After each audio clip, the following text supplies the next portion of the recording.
made an emergency landing on the road in front of him. 2 Victoria parents are in jail tonight, accused of leaving their 3 young children alone. The spirit of giving is alive in Victoria. How you can help stuff the truck to brighten the holidays for local children. Rain and warm temperatures continue for the crossroads. I've got your weekend forecast coming up in weather. And the Ganado Indians took care of business last night versus the Joaquin Rams. I'll tell you more in sports. You're watching 25 News Now at 10. Good evening and thank you for joining us. I'm Shauna Curry. And I'm Don Brubaker. A plane crash at a Victoria intersection throws the area into chaos. What was even more extraordinary 2 days ago was the fact that the emergency landing happened right in front of a man named Tony Poinor. Without a moment's hesitation, he sprang into action, risking his own safety to help those in need. His swift response and bravery turned a terrifying situation into one of heroic action. 25 News Now reporter Lupe Zapata shares the story of quick thinking and courageous efforts in the face of danger. When most people see an accident on the side of the road, first responders have already arrived and are helping. But what if you're one of the first to get there? That's the situation Tony Poinor found himself in after a plane flew over his truck to make an emergency landing at this intersection. So you see the shadow that's on the wall, and there's that plane.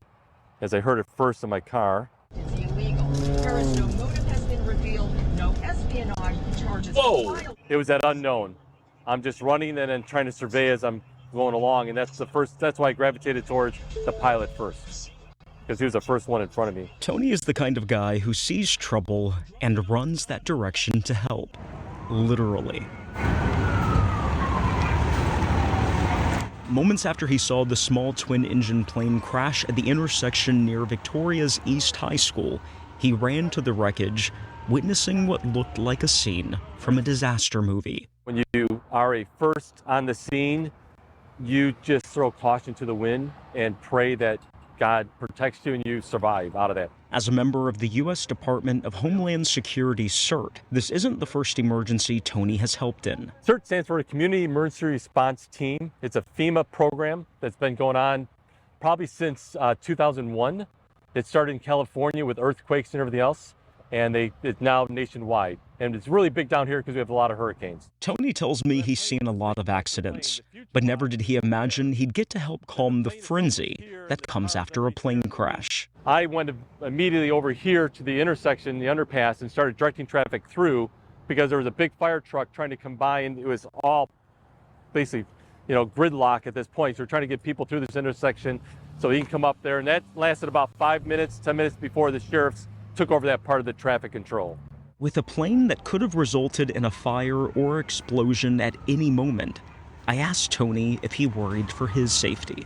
You do. I mean, it's not, you can either worry about that and let it, ruin everything you're doing, or you can just go and help people.